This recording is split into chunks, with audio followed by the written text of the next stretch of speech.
بسم اللہ الرحمن الرحیم۔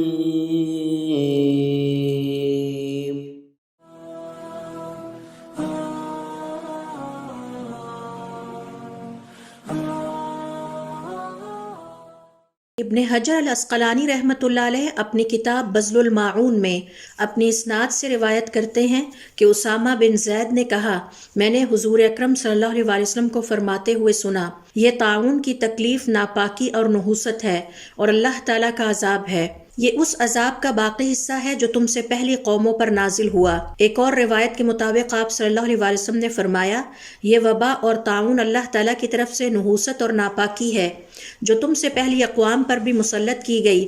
اس نحوست اور ناپاکی اور تکلیف کا کچھ حصہ زمین پر باقی ہے، اسی سے یہ وبا پھر پھیلتی ہے اور اسی کی طرف واپس سمٹ کر چلی جاتی ہے۔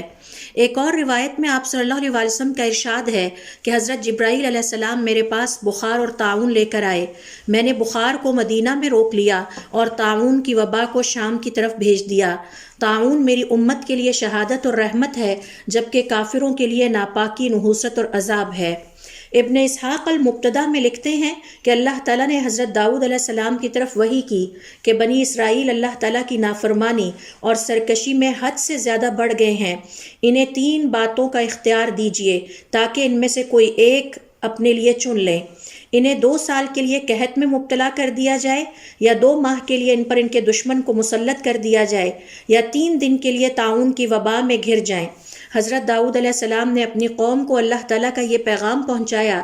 بنی اسرائیل نے جواب دیا، آپ ہمارے پیغمبر ہیں، آپ فیصلہ کیجئے۔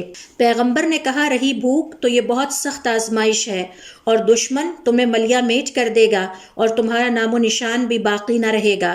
لہٰذا پیغمبر نے طاعون کی وبا کو اختیار کر لیا۔ اللہ کے حکم سے طاعون کی وبا بنی اسرائیل میں اس قدر تیزی کے ساتھ پھیلی کہ پہلے ہی دن سورج غروب ہونے تک 70,000 افراد موت کا شکار ہو گئے۔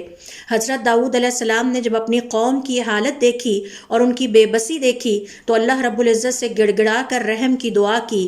اللہ تعالیٰ نے طاعون کی اس وبا کو ان سے ٹال دیا۔